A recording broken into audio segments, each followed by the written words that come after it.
हो गए हैं मूंगफली की तरह सस्ते।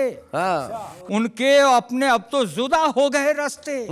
था वैलेंटाइन डे, हम फूल लेके जो लपके, वो दूर से ही बोली कि अंकल जी नमस्ते। कॉमेडी के वीडियोस देखने के लिए हमारे चैनल को लाइक और सब्सक्राइब करें।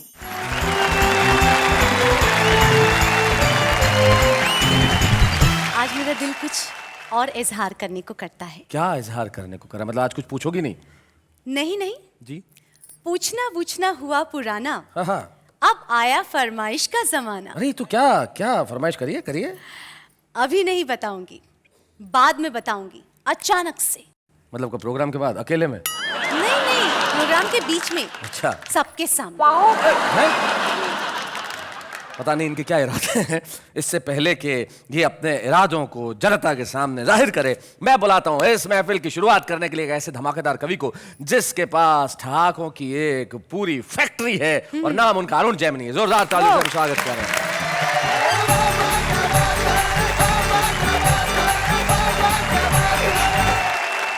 मैं सोच रहा था नेहा जी कहेंगे कि सबसे पहले मेरी फरमाइश है कि अरुण जैमिनी को सुनूं, तो शायद मैं पुनः जवान हो जाता। जी।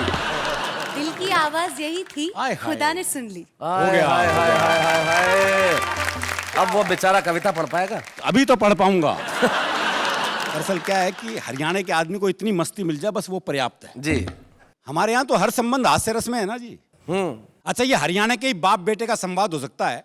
वो बाप ने बेटे से पूछा भी तेरा रिजल्ट क्या रहा? अच्छा। बोला जी हमारा जो प्रिंसिपल है ना उसका छोरा फेल हो गया। अरे बोले मैं तेरा रिजल्ट पूछ रहा हूँ। बोला जी गांव का सरपंच है ना उसका छोरा ही फेल हो गया। अच्छा। अरे बोले तेरा दिमाग खराब है, मैं तेरा रिजल्ट पूछ रहा हूँ। अरे बोले वही तो बता रहा हूँ, तू कौन सा प्रधानमंत्री लाग रहा है?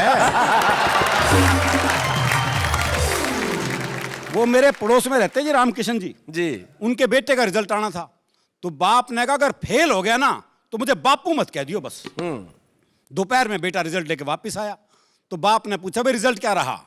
तो छोरा बोला रामकिशन के रखा है रिजल्ट में छोड़ना। ये हरियाणा के संबंध ऐसे ही हैं जी। जब ये बाप बेटे के ऐसे हैं तो सास बहू दामाद ये तो हास्य से भरे ही पड़े। जी। वो एक दामाद पता ससुराल पत्ते को लेने, तो सास का जी नहीं कर रहा था भेजने का। तो उसने कहा अगले हफ्ते आइए। वो अगले हफ्ते आया। सास बोली बे जी नहीं भरा, अगले हफ्ते आइए। वो फिर अगले हफ्ते आया।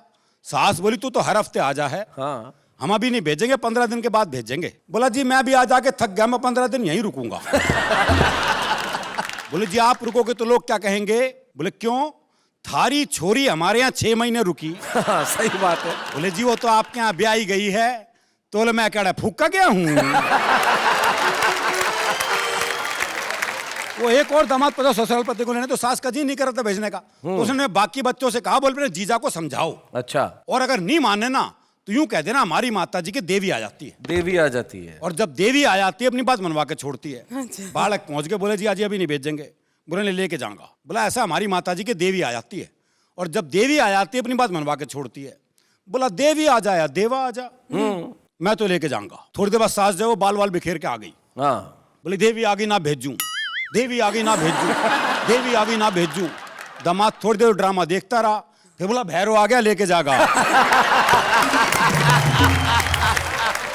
दरअसल क्या हमारे यहाँ काम वही कर सकते हो जो हरियाणा का ही हो जी। अच्छा। जैसे डॉक्टर है, कोई और प्रदेश का जाके वहां डॉक्टरी करने लग जा, कर ही नहीं सकता। हाँ। क्योंकि मरी बीमारी ऐसी बताओगा। बोले डॉक्टर साहब कालजे में कुछ धुआं सा उठा है। और डॉक्टर भी कमाल हैं। वो एक डॉक्टर एक मरीज का चेकअप कर रहा था, देखा उसकी दोनों टांगे नीली पड़ गई। बोले ओहो जहर चढ़ रहा है भाई, टांगे काटनी पड़ेंगी। दोनों टांगे काटी गई साहब, नकली टांग लगवाई गई। देखा कुछ देर नकली टांग भी नीली पड़ गई। हाँ। बोले ओहो तुम्हारी तो जीन्स ही रंग छोड़ती है। वो एक आदमी का मुकदमा चल रहा था, तो भाई ने अपना वकील नहीं किया। अच्छा। बोले अपनी वकालत खुद ही करूंगा। अब बोला जज साहब हमारे बीच में झगड़ा हो गया कसूत्ता। कसूत्ता। अब जज की कुछ समझ में नहीं आया। बोले भाई तुम क्या कह रहे हो, मेरी समझ में नहीं आ रहा, तुम अपने लिए कोई वकील कर लो। है बोले समझ में तेरे नहीं आ रहा और वकील मैं कर लूं। तो ये हरियाणा की अलग मस्ती है जी। जी। आइए मस्ती से कविता की ओर चलते हैं जी। एक कविता आपको सुनाता हूं। युद्ध से मैंने एक हास्य की कविता निकाली है। युद्ध वीर रस का विषय है या करुण रस का, लेकिन मैंने कोशिश की उसमें से हास्य रस निकालने की। सीमा पर जैसी छिड़ी लड़ाई, देशभक्ति की भावना सब में उमड़ आई।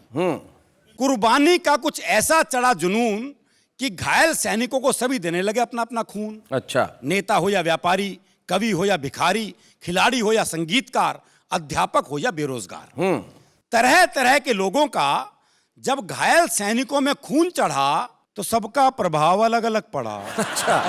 एक भिखारी का खून जब सैनिक के शरीर में गरमाया तो वो दुश्मन का गिरेबान पकड़ के गिड़गिड़ाया, जरा इस तरफ भी ध्यान दे दे, दे दे ऊपर वाले के नाम पे अपनी जान दे दे। इतना कहकर जैसी उसने जान ली, दूसरे दुश्मन ने उसकी नियत फौरन पहचान ली। वो वापस नियंत्रण रेखा की तरफ भाग चला। हमारा सैनिक बोला, जो दे उसका भी भला, जो ना दे उसका भी भला। कवि का खून चढ़े सैनिक ने जब दुश्मन को अपने चुंगल में फंसाया तो दुश्मन गिड़गिड़ाया, माफ कर दो, माफ कर दो। सैनिक बोला, जाओ तुम्हें माफ किया। इतना कह के पहले तो उसने बंदूक की नाल साफ करने वाले ब्रश से दुश्मन का कान साफ किया। अच्छा। फिर अपनी कविताओं का बारूदी पुलिंदा बंदूक की जगह अपनी जुबान में भरा। अच्छा। और दाग दिए 12 दोहे, 24 कविताएं और 36 चौपाई। अच्छा है, वाह वाह वाह वाह। और दाग दिए 12 दोहे, 24 कविताएं और 36 चौपाई। और जब तक उसके प्राण नहीं निकले उससे तालियां बजवाई। अध्यापक के खून वाला सैनिक निहत्था दुश्मन के बंकर में आया, एक का कान मरोड़ते हुए गुर्राया, अच्छा मेरे पीरियड में आधी क्लास भाग गई। सुना, ये बंदूक यहां से हटाओ, जाओ किसी पेड़ पर से एक मोटी डंडी तोड़ कर लाओ। पूरी चोटी पर उधम मचा रखा है, फौरन मुर्गा बन जाओ। और मुर्गा बने बने ही अपने खून से 40 बार जय हिंद लिखकर दिखला। क्या बात। तुम्हें बंदूक में ना गोली भरनी आती है ना चलानी आती है, कुछ दिन मेरे घर ट्यूशन पढ़ने आओ। एक फिल्म अभिनेता का खून चढ़े सैनिक से अफसर ने कहा निशाना लगाओ। सैनिक बोला, पहले कैमरामैन बुलाओ। अच्छा। और लाइट जलवाओ। अफसर बोला, लाइट जलवा के मरवाएगा? तो सैनिक बोला, मुझे मरने का डर मत दिखाओ, ये काम मैं पहले भी कर चुका हूं। अच्छा। अब से पहले 15 फिल्मों में 50 बार मर चुका हूं। अच्छा। अफसर चौंका, 15 फिल्मों में 50 बार? ऐसा तूने क्या करा था? सैनिक बोला, क्यों, रीटेक में क्या तेरा बाप मरा था? फिल्मोनिया से ग्रस्त व्यक्ति के खून ने और कमाल दिखाया। फिल्मोनिया। हाँ, आगे बढ़ते दुश्मन को देखते ही चिल्लाया, जानी तुम्हारे पांव देखे बहुत गंदे हैं, इन वादियों में घिन आएगी, इन्हें हमारी जमीन पे मत रखना, जमीन मैली हो जाएगी। क्या बात है। जमीन मैली हो जाएगी। और शिक्षा व्यवस्था पर एक व्यंग। एक सैनिक का बहुत ही मजबूत था कांधा। उसने 4 दुश्मनों का एक गट्ठर सा बांधा, उठाया, पीठ पर लटकाया और सारे युद्ध क्षेत्र का नक्शा बदल दिया। जब वो 5वें दुश्मन को एक हाथ में पानी की बोतल की तरह लटका कर चल दिया। अच्छा। सब हैरान परेशान, खा गए गच्चा। लेकिन ये किस्सा है सच्चा, क्योंकि उस सैनिक को खून देकर आया था एक स्कूल का बच्चा। क्या बात। एक सैनिक को गलती से एक नेता का खून चढ़ गया। बस यहां गलती हो गई। एक सैनिक को गलती से एक नेता का खून चढ़ गया, ठीक होते हुए फ्रंट की बजाय दिल्ली की तरफ बढ़ गया। उसे फ्रंट का मतलब समझाया गया और सीधा कारगिल भिजवाया गया। वहां तोपों को देखते उसका कलेजा हिला। अच्छा, यही हो बोफोर्स तोप जिसका कमीशन मुझे आज तक नहीं मिला। चल छोड़, अभी इस चक्कर में क्या पढ़ना है। फिर अफसर से बोला, अच्छा बताओ मुझे किस चुनाव क्षेत्र से लड़ना है। अफसर ने कहा, द्रास। वो बोला, क्या कहा, मद्रास? मुझे तो उत्तर भारत में कहीं से लड़ा दो। अफसर गुस्से में बोला, इसे सीधा टाइगर हिल पे चढ़ा दो। वो सिरफिरा चढ़ते चढ़ते कई बार गिरा। इस दृश्य का आप लोग आनंद लें जी। वो सिरफिरा चढ़ते चढ़ते कई बार गिरा, जहां भी 2-4 सैनिक दिखें वहीं रस्सी छोड़ दे और वोट मांगने के लिए दोनों हाथ जोड़ दे। और कविता की सबसे महत्वपूर्ण पंक्ति आप तक पहुंचा रहा हूं, लेकिन मैं कहता हूं कुछ ऐसा इंतजाम हो जाए, नेताओं का खून सैनिकों को नहीं बल्कि सैनिकों का खून नेताओं को चढ़वाया जाए। क्या बात है। वाह वाह वाह वाह। सैनिकों का खून नेताओं को चढ़वाया जाए ताकि उनमें भी भारत मां के सच्चे सपूतों का रक्त हो, कोई ढूंढने से भी देशद्रोही ना निकले, हर नेता देशभक्त हो। वाह वाह वाह।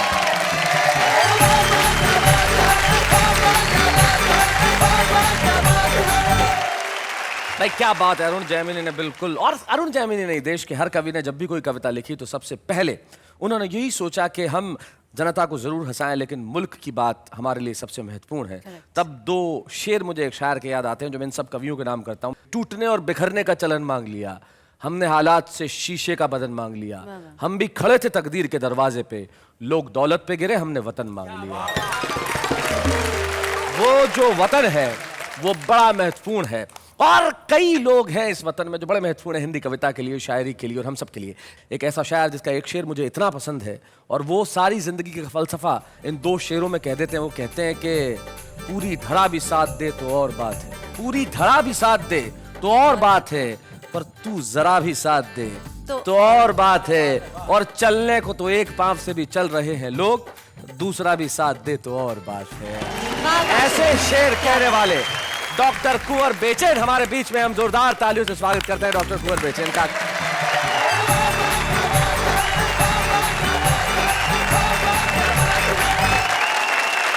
बहुत अच्छी अच्छी कविताएं यहाँ सुनाई जा रही हैं और बहुत आनंद से आप लोग सुन रहे हैं।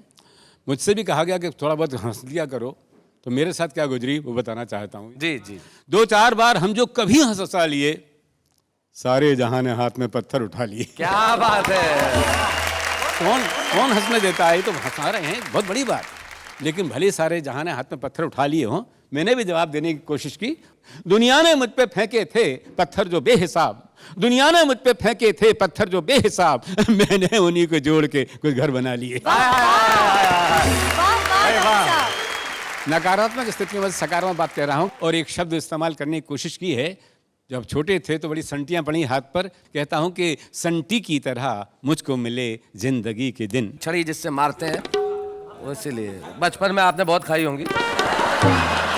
संटी की तरह मुझको मिले जिंदगी के दिन, मैंने उन्हीं में बांसुरी के सुर बना लिए। मैं सकारात्मक सोच का व्यक्ति हूँ। कहता हूँ कि किसी भी काम को करने की चाहें पहले आती हैं, अगर बच्चे को गोदी लो तो बाहें पहले आती हैं। वाह वाह। अगर बच्चे को गोदी लो तो बाहें पहले आती हैं, और हर एक कोशिश का दर्जा कामयाबी से भी ऊंचा है। हर एक कोशिश का दर्जा कामयाबी से भी ऊंचा है कि मंजिल बाद में आती है, राहें पहले आती है। वाह वाह वाह। पहले तो ये चुपके चुपके यूं ही हिलते डुलते हैं, हाँ। पहले तो ये चुपके चुपके यूं ही हिलते डुलते हैं, दिल के दरवाजे हैं आखिर खुलते खुलते हैं।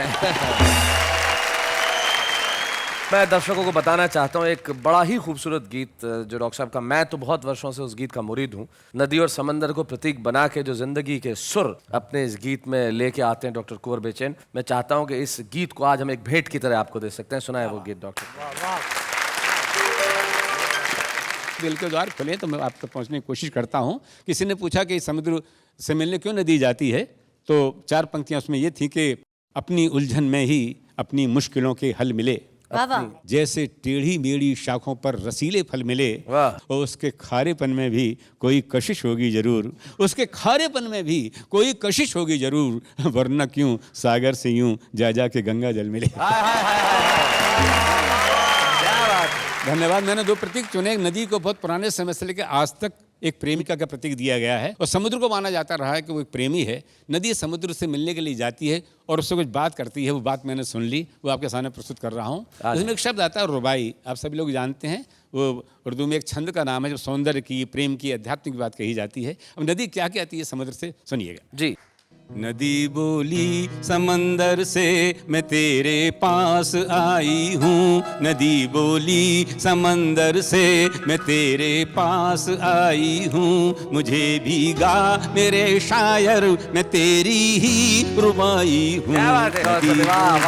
समंदर से उससे पूछा तुम क्यों उतर रही हो पर्वत के शिखरों से, तो जवाब देती है नदी बोली समंदर से, मुझे ऊंचाइयों का वो अकेलापन नहीं भाया। लहर होते हुए भी तो मेरा आंचल न लहराया। मुझे बांधे रही ठंडे बर्फ की रेशमी काया। बड़ी मुश्किल से बन निर्झर उतर पाई मैं धरती पर। छुपा कर रख मुझे सागर पसीने की कमाई। नदी बोली समंदर से। क्या बात है। पर्वत रात ने कहा तुम कहाँ चली, उसका जवाब देखिए क्या देती है वो। नदी बोली समंदर से, मुझे पत्थर कभी उन घाटियों के प्यार ने रोका। कभी कलियों कभी फूलों भरे त्योहार ने रोका। मुझे कर्तव्य से ज्यादा किसी अधिकार ने रोका। मुझे कर्तव्य से ज्यादा किसी अधिकार ने रोका। मगर मैं रुक नहीं पाई, मैं तेरे घर चली आई। मैं धड़कन हूँ, मैं अंगड़ाई तेरे दिल में समाई हूँ। नदी बोली समंदर से। नदी बहती जा रही है, आसमान में चंद्रमा और तारे हैं, उनका प्रतिबिंब, उनकी छाया, उनकी शेडो पड़ रही है। तो नदी को मैंने एक दुल्हन के रूप में सजाने की कोशिश की है। कैसे सजा पाया हूँ देखिएगा। और आखिरी पंक्ति की जो उपमा है उस पर ध्यान चाहूंगा। जी जी।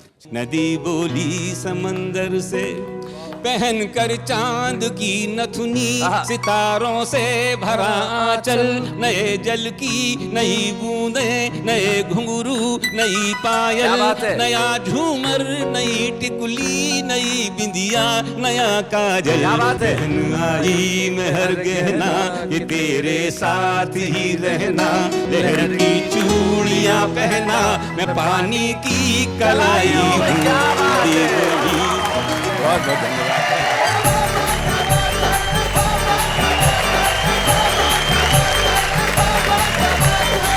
क्या बात है। मेरे ख्याल से पूरे देश में और दुनिया में इस वक्त करोड़ों तालियां बज रही है आपके लिए भाई। क्या बात है, अद्भुत चीज।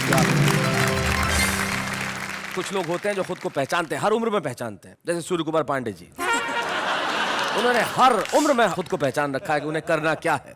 एजेंडा बिल्कुल क्लियर है। जवानी से लेकर बुढ़ापे तक उम्र कोई भी आए, एजेंडा क्लियर है। चाहे वो जवान रहे न रहे, एजेंडा क्लियर है। और इनसे जब मैं पूछता हूं कि आपको पता है कि ऐसा क्यों करना है, किस तरह से करना है, तो किसी शायर के दो शेर ये कहते हैं कि एक ऐसा भी जाम हो जाए कि गम का किस्सा तमाम हो जाए। एक ऐसा भी जाम हो जाए कि गम का किस्सा तमाम हो जाए। ये तो कहिए कि मोहब्बत है उनसे, वरना जीना हराम हो जाए। ये है सूर्य कुमार पांडे।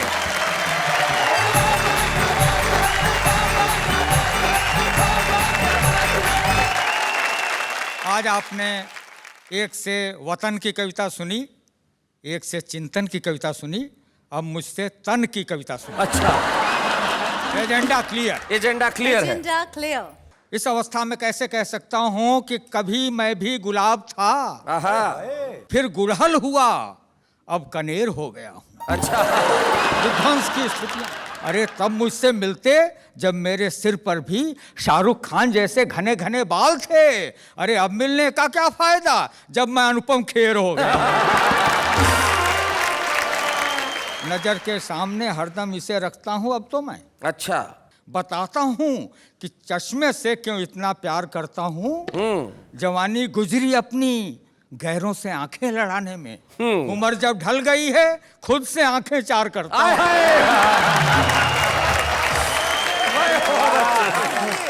मेरा भी जिक्र है शामिल तेरे फसाने में। मेरा भी जिक्र है शामिल तेरे फसाने में, तमाम उम्र गुजारी तुम्हें फंसाने में। और हमारे कुंवारे दोस्तों के लिए कहता हूं, सिंगल सिंगल जीना भी क्या, अपना दर्द बटा ले यार। सिंगल सिंगल जीना भी क्या? सिंगल सिंगल जीना भी क्या, उससे दर्द बटा ले यार, बटा ले यार। मैंने एक पटा रखी है, तू भी एक पटा ले।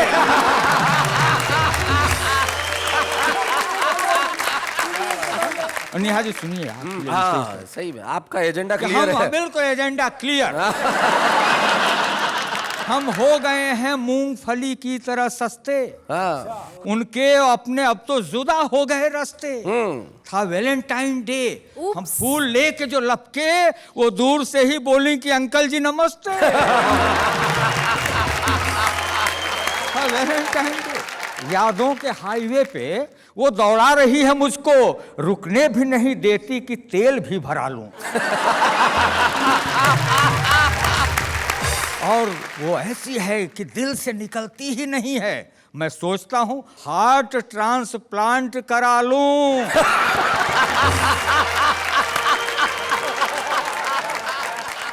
तो मेरी महबूबा मुझसे इस तरह चाहत बढ़ाती है अच्छा। कि ये सरकार जैसे तेल की कीमत बढ़ाती है। हाय हाय, क्या बात है। वाह वाह वाह वाह वाह वाह वाह वाह। और जब मैं रूठता हूँ तब वो मुझको यूं पटाती है, बढ़ाती दर्द बित्ता सा और इत्ता सा घटाती है। बहुत बढ़िया पांडे। हुई मेमोरी फुल ऐसी कि अपना सेंस गायब है। अच्छा। तुम्हारे लफड़े में पड़ करके फ्यूचर टेंस गायब है। तेरा स्ट्रांग सिग्नल वीक मेरा है, यही प्रॉब्लम। तेरा स्ट्रांग सिग्नल वीक मेरा है, यही प्रॉब्लम। तेरे नेटवर्क में आया, मेरा बैलेंस गायब है। अब आप ये तो बाहर की बातें थी, अब अंदर की। हाँ। मैंने कहा वाइफ जी, मैंने कहा वाइफ जी, यह पुत्र हम दोनों का, पर शक्ल और सूरत में आप पर गया है। पत्नी ने कहा कुछ तो कंपनसेट हो रहा है, कैरेक्टर में तो पट्टा अपने बाप पर गया है। तो अब ऐसे बच्चे तो उसको क्या समझाता हूं मैं कि प्यार की सीमा में रह। अच्छा। प्यार की सीमा में रह, साबुत रहेंगे तन बदन। डैडी क्या हैं, चांद तारे कदमों में झुक जाएंगे। और लिमिट से बाहर न लव कर दिल जले पुत्र मेरे, हाई वोल्टेज आया तो सब उपकरण फूंक जाएंगे।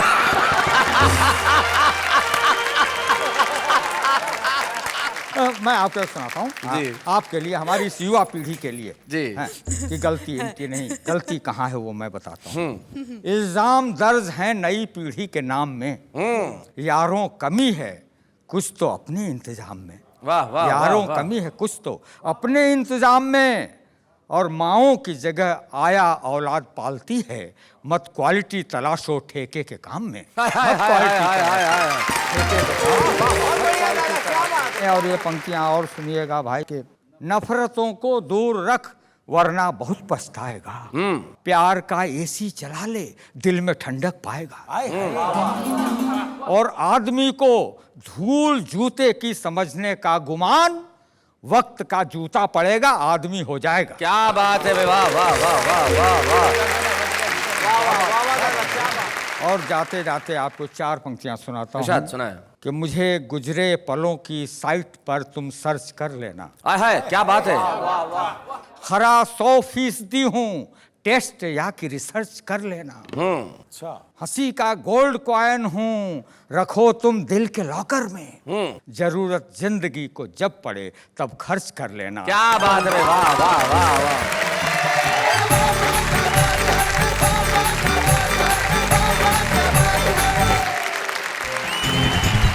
स्वागत है बेस्ट ऑफ द बेस्ट। वाह वाह क्या बात है। मैं और मैं जानता हूं इस वक्त आप बड़े खुश हैं, प्रसन्न और कह रहे हैं मेरे साथ वाह वाह क्या बात है। आज हम आपसे एक बात कहना चाहते हैं जी। अपने दिल का इजहार करना चाहते हैं, अपने प्यार का इजहार करना चाहते हैं। ये सबके सामने? जी ठीक है, करो फिर। प्यार किया तो डरना क्या। तो सबके सामने कह देती हूँ, आई लव बाबा। क्या बात है। और मेरा दिल करता है कि कविताओं का ये सिलसिला चलता ही रहे और कविताओं का ये कारवां कभी न रुके, बस आगे बढ़ता ही रहे। Thank God.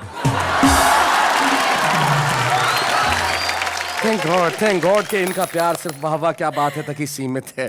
लेकिन मैं बुलाता हूं उसे जिसे आप बड़ा प्यार करेंगे। हमारे आज के इस एपिसोड में हमारे खास मेहमान जो खुद कवि नहीं है लेकिन एक बड़ी कमाल के अभिनेता है, उनके वॉइस ओवर्स आपने बहुत सारी जगह सुने होंगे, बहुत सारे टेलीविजन शोज, बहुत सारी फिल्में, और कमाल के आर्टिस्ट हैं वो। जब वो आते हैं तो सिर्फ ठाके होते हैं। मेरा दोस्त सुनील ग्रोवर। सुनील ग्रोवर।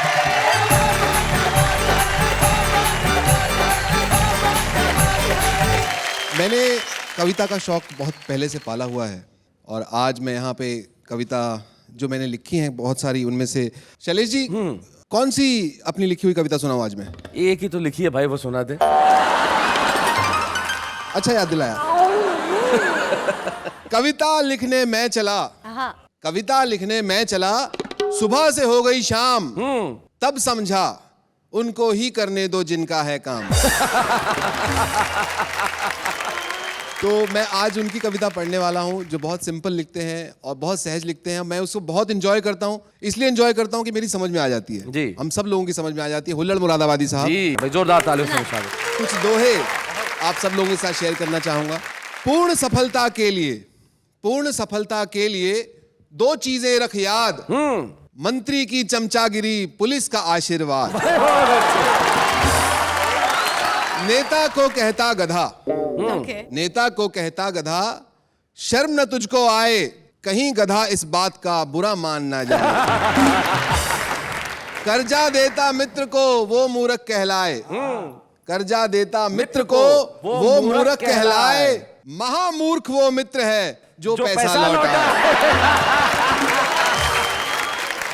बिना जुर्म के पिटेगा, बिना जुर्म के पिटेगा, समझाया था तोय, पंगा लेकर पुलिस से साबुत बचा न कोई। बुरे समय को देखकर गंजे तू क्यों रोए। एक मिनट भाई साहब, एक मिनट। इनके लिए तो नहीं है, 4 लोग बैठे हैं। ये हुल्लड़ मुरादाबादी साहब ने कहा है, मैं नहीं कह रहा हूं, मेरी तरफ से नहीं है। बुरे समय को देखकर गंजे तू क्यों रोए, किसी भी हालत में तेरा बाल न बांका होए। दोहों को स्वीकारिए या दीजिए ठुकराए, जैसे मुंह से बन पड़े मैंने दिए बनाए। क्या बात है, वाह वाह वाह वाह। भाई सुनील, कविता जो लिखता है वही उसे अच्छे ढंग से सुना सकता है, लेकिन एक अच्छा अभिनेता वही होता है जो हुल्लड़ जी की कविता को इतने अच्छे ढंग से सुनाए। हम आपका बहुत बहुत अभिनंदन करते हैं। Thank you so much Sunil, thank you.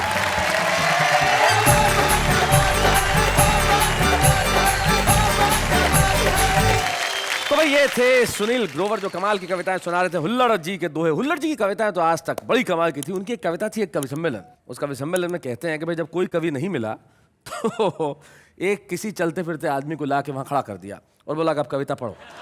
अब हुल्लड़ जी कहते हैं कुछ आदमी ने कविता पढ़ना शुरू किया कि मेरे घर के सामने एक है चौराहा और चौराहे के सामने एक है दोराहा और दोराहे के अंदर पहली गली है और पहली गली में दूसरी गली है और दूसरी गली में तीसरी गली है। ये क्या सुना रहे हैं आप? अब मैं तो कही था मैं कभी नहीं हूं। एक ने कहा कि बैठ जाइए, बोले बैठने के 5000 दिलवाइए क्योंकि पूरी 175 गलियां हैं। मित्रों, इस देश में 175 गलियां या उससे कहीं ज्यादा गलियां होंगी। हर जगह कोई ना कोई कवि पाया जाता है। बहुत सारे कवि ऐसे होते हैं जो प्रसिद्धि के बहुत बड़े मुकाम पे पहुंच जाते हैं और कुछ कवि ऐसे होते हैं जिनमें अकूत प्रतिभा होती है और हम ऐसे ही कवियों को इस खास सेगमेंट में यहाँ बुलाते हैं जिनके भीतर अकूत प्रतिभा है और जो आने वाले कल के बड़े स्टार बनने वाले हैं। तो हम इस बेस्ट ऑफ द बेस्ट वाहवा में एक बेस्ट ऑफ द बेस्ट शुभ रुस्तम को बुला रहे हैं। मुंबई से हमारे बीच में है प्रकाश पपलू।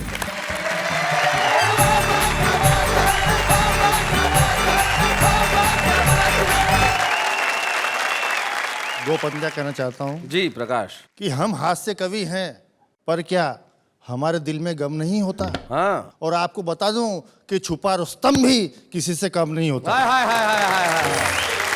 मैं बहुत प्रकाश, एक चीज बताओ, ये पपलू पीछे कैसे? हाँ। क्या है? जब मैं छोटा था तो मुझे पिताजी ले गए थे स्कूल में भर्ती कराने। तो मास्टर जी ने मुझसे पूछा कि गिनती आती है? कि मैंने कहा आती है। तो बोले बोलो। तो मैंने सुनाया 1 2 3 4 5 6 7 8 9 10 10 पे आके रुक गया। तो मास्टर जी बोले आगे? मैंने कहा आगे गुलाम बेगम बादशाह। उसी दिन से मास्टर जी ने मेरा नाम पपलू रख दिया। बहुत अच्छे। कुछ हास्य के 4-4 पंक्तियां सुनिए। जी। एक मेरे मित्र है जो काम कुछ करते नहीं और 12 बच्चों के वो बाप कहलाते हैं। अच्छा। मैंने पूछा मित्र से मुझे भी तो बता दो जरा, 12 बच्चों का खर्चा फिर कैसे आप चलाते हैं। मित्र बोला बड़े मजे से कट रही जिंदगी, हर महीने एक बच्चे का हम जन्मदिन मनाते हैं। उसमें भेंट स्वरूप जो भी मिल जाता बच्चे को फिर उसी से हम महीने भर का खर्चा चलाते हैं।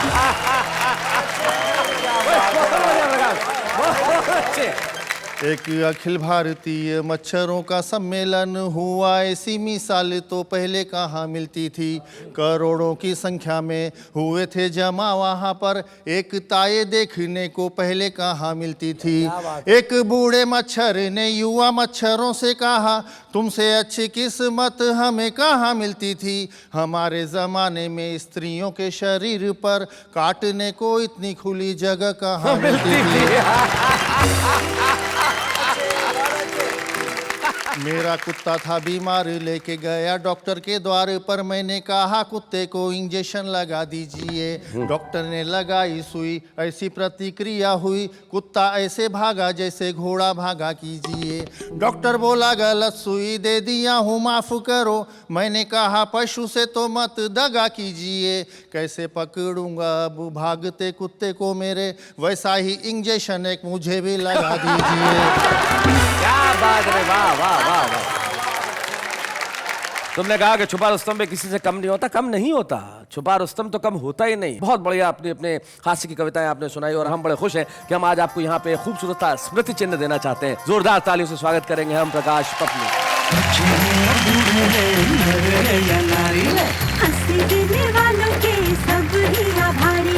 कविता सुनाने वाले अब सबके साथ हैं। शैलेश जी, आज बेस्ट ऑफ वाह वाह क्या बातें हैं। तो लगे हाथ आप भी बता दीजिए कि यहाँ मौजूद सारे कवियों में से अकॉर्डिंग टू यू बेस्ट कवि कौन है? इनमें से बेस्ट कौन है? जी मैं खुद। जी भाई देखिए, मैं इन सब कवियों का शुभचिंतक हूँ। मैं कहूँ कि ये बेस्ट है तो ये बुरा मान सकते हैं, तो ये कहूँ कि ये बेस्ट है तो वो बुरा मान सकते हैं। इन सबको एक झगड़े से बचाने के लिए मैंने कह दिया कि मैं खुद हूँ। भाई जिंदगी के अंदर ये त्याग करना बड़ा जरूरी है और कई बार हम ऐसा त्याग करते हैं। भाई तो मैं तो हमेशा से ऐसा त्याग करता रहा हूँ, पर लेकिन त्याग हमारा आम आदमी भी करता है अपने समय का, और लिखता है कुछ छोटी छोटी कविताएं। कैसे लिखता है जरा सुनते हैं, जरा देखिए। सच में दिल आपकी आंखों से गहरा निकला, जिसको भी ये शेर सुनाया वो पहले से ही बहरा निकला।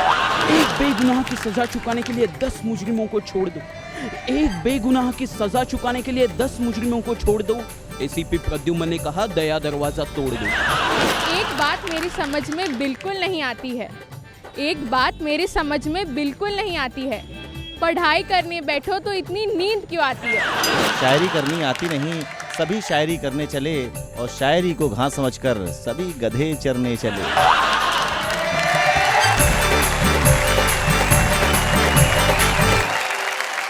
किसी ने बहुत बढ़िया कहा है कि ध्वनि, अलंकार, रस सब चीजें बेकार, कविता की सादगी ही है उसका श्रृंगार। वाह वाह। और कई लोग ऐसे होते हैं जो अपनी सादगीपूर्ण कविताओं से पूरी दुनिया पे छा जाते हैं।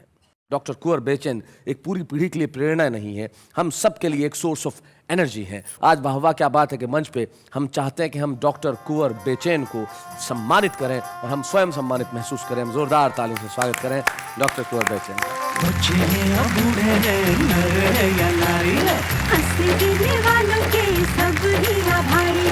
कविता सुनाने वाले अब सबके साथ हैं। डॉक्टर कुंवर बेचैन हमारे कुल के इतने बड़े कवि को जब सम्मानित कर रहे हैं तो बड़ा अच्छा लगता है जब उनके परिवार के सदस्य यहाँ उपस्थित हैं। हमारे साथ डॉक्टर कुंवर बेचैन की बिटिया वंदना रायजादा और उनके दामाद श्री शरद रायजादा उपस्थित हैं।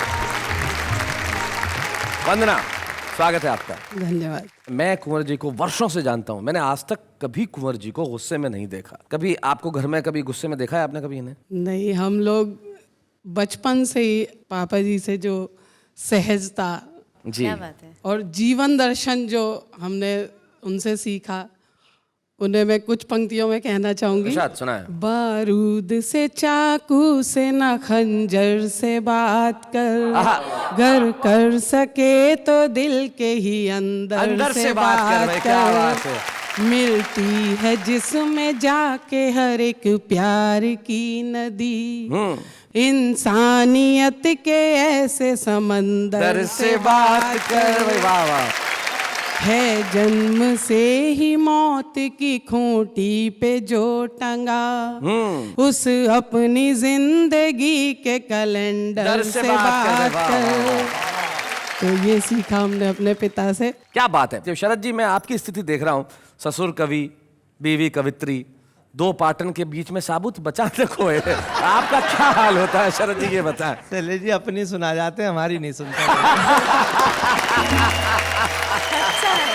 बहुत अच्छा। फिर क्या करना पड़ता है आपको अपनी सुनाने के लिए? मुझे एक किसी ने पूछा था कभी कि आप जब ससुराल जाते तो आपको कैसा महसूस होता है। मैंने उनको बोला कि वो एक मेरा ना आत्मिक चिंतन का स्थल है। अच्छा। जब व्हेन आई एम डिप्रेस्ड और I need some positive energy जी, तो मुझे वहां जाना होता। मतलब आपके हिसाब से कुंवर बेचैन जी आपकी सारी समस्याओं का उपचार है, ससुराल नहीं है, हरिद्वार है, जाके शांति मिलती है। आज ये गजलकार का यहाँ सम्मान हुआ, इसलिए बशीर बद्र साहब के दो शेर आपसे जाते जाते कहना चाहता हूँ। यही कह सकता हूँ, मोहब्बत में इससे बढ़िया क्या कहा जा सकता है। वो कहते हैं कि अभी इस तरफ न निगाह कर, मैं गजल की पलकें सवार लूं। अभी इस तरफ न निगाह कर, मैं गजल की पलकें सवार लूं। मेरा लफ्ज लफ्ज हो आईना, तुझे आईने में उतार लूं। वाह वाह, क्या बात है।